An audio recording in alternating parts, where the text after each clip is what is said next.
started. First off, before I start, my show of hands, how many of you have actually scanned some of your own data? What? Ultrasound. Okay. Give you a brief history. The centralized ultrasound processing lab, basically referred to as the CUP lab. We're owned by a holding company called Walter & Associates, which I'm part of the associates line, I guess you could say. We started in '98. There was a research project done at Iowa State, and then there were some other labs competing against universities, so they had to get it out of the university, and that's when it started as the current lab. We're an unbiased third-party interpreter of ultrasound images. Basically what that means, anybody that comes to your ranch and scans your cattle, I don't compete against them, I work for them. They send me the images, I send the data on to Wendell at the association, and then you get your copy back. We currently work with about 25 breed associations, U.S., Canada, South America.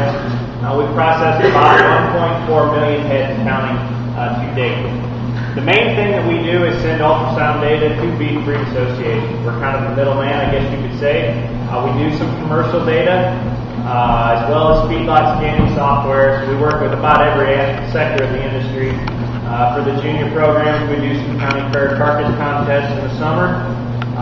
Training programs for field technicians is also one of our biggest things that we do this time of year. We just had one a couple weeks ago, and that's training the people that come to your ranch, and then I also train the employees that work part-time at the lab. Most of those are college students. We're busy in the spring and fall when the students are there, so it works really well. Obviously, we research new ultrasound technologies. This afternoon, I'll show you a machine that just hit the market. Kind of some new stuff and constantly changing in the technology business. If you send data through the lab, this is the basic flow process. You send me a package. A lot of them come via the internet now, uploaded over the internet. We load the images. We do your weights or your barn sheets. Part of it, the images are interpreted. A second person does a double check, or what we call a cross check. We marry the two together, and the report goes out. Image interpretation. All the images are done by one technician. That eliminates any bias or error that one tech may have versus another. They're blinded to breed, age, sex, any breeder information. So I don't know whether you own them or your neighbor owns them or any of the above. Keeps it a lot more unbiased. The image quality assessment. By image quality, I mean whether the image is good or bad. Is logged electronically. And any poor images where we have some guesswork, at least 2 people look at it. The average technician does about 75 to 100 head per hour. When a technician comes to your ranch, usually they'll do 25 or 30 head an hour. But taking the images is a bit slower than interpreting them, and it is fully computerized. So today we're going to talk about image landmarks. I won't be able to show you very good images here with the light that's in this room. We interpret every image with the lights off so we can see the landmarks on a black and white screen. We'll talk about how accurate ultrasound data is, both versus carcass within a contemporary group, and then comparisons across breeds. Is there an optimum scanning age for both bulls versus heifers? We'll touch a little bit on that. And then how should I use the information? What does ultrasound data tell me, and how to prioritize it, and when you're looking at maybe a sale catalog or things of that nature. And then the beef master breeder's perspective, kind of things that where the breed is at currently. Okay, you can't see a darn thing there, but that's the wrong fat image. And then the landmarks that we use to trace that image. There's the more important one, ribeye. The landmarks kind of pop out there on the screen. I'll show you more of that this afternoon when we do our scanning demo. And then the INF image. That yellow box is basically the computer model that interprets how much marbling's in there. Those circles that you see there in orange are the ribs basically coming out of the spine of the animal. So why image quality is important, you can't see that there, but that's 2 images from the same animal. Basically what I've done is I've traced both of them. The image on the left is very poor quality, should not be interpreted. The technician should have done a better job taking it. The image on the right is a good quality image. You can see the size difference there. There's about 2 more inches of ribeye area from the good image versus the bad one. So you can see quality is very important. You would rather only the data from the bull on the right, even though they're the same. So you have to use a technician that's been well trained.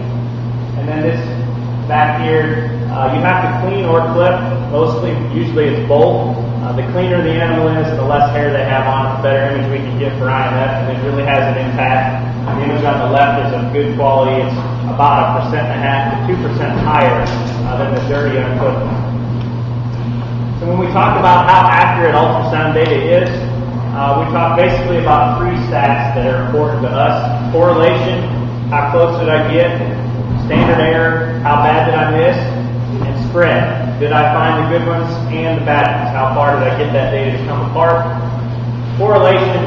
A lot of people have had a bad experience with ultrasound data that wasn't as accurate as they thought. They tried to sell some loads of cattle to slaughter based on the ultrasound information and it didn't do real good. Well, in 2002, we had our first software certification that assesses the accuracy of the computers that do this stuff. The correlations you can see are in the 40s and 50s. That's not real good. This wasn't as good as it got at the time. So we've worked for the last few years to really improve that. And our biggest challenge, you can't see this at all, is trying to get an accurate model to predict an animal that has 2% marbling and an animal that has 12%. That's the basic range from standard to prime. It's very difficult to do stats that will do both. We tried to include as many different types of cattle, eared cattle included, to try to make a more accurate model, and this is what we came up with. The 4 models there in red are basically what we used to use. The 6 models in yellow are what we use now. So we've gotten a lot better across the board, and what's good about this is there's different technicians across the country that use different machines. If you send them to me, it basically doesn't matter who you use. The old stuff, there was quite a bit of variation on how accurate one was versus another. Standard error, obviously you want error to be small, very consistent across there, and then spread. This one is a lot of times it's overlooked, but in my opinion, it's probably one of the most important, is did you get the cattle out on the ends of the spectrum? By out on the ends, I mean the ones that you want to get rid of, or the ones that you maybe want to propagate, flush, do some things like that. And that's very important from a genetic standpoint. Makes your ratios bigger, smaller, moves the data in the right direction at a faster pace. This is a bit dated, but A.R. Williams did some mathematical work and found that to prove a sire genetics through carcass testing takes you about 3 to 5 years and over $5,000, and I'm sure that number's a lot higher now. The progeny test using ultrasound takes you less than 2 years and about $450 to quote-unquote prove a sire. You can't really prove a sire with the same accuracy level by using ultrasound alone. You can't really abandon carcass data, it still should be used, but it is very costly. I took this from the Western Livestock Journal just to prove to you that a lot of bull buyers do look at carcass genetics. 56% of them in the breeders that they polled looked at carcass traits when they go to buy bulls. You can see some other traits or some other things there that they think are more important. Not disagreeing with those at all, but there are some things that they are really paying attention to. Carcass traits via ultrasound are one of them. So, the accuracy of ultrasound data. Basically, sources of variation, or how can I screw it up? First, it's field technician bias and error. I showed you the 2 images that were 2 inches apart on ribeye. They can take a poor image, causes error. The lab technicians that work at the lab can make some error or have a bias. Height, thickness, and color. Red cattle scan more difficult than do black cattle, and cattle of ear influence have a little different height density, a little different thickness. They scan a little more difficult than your British continental breeds.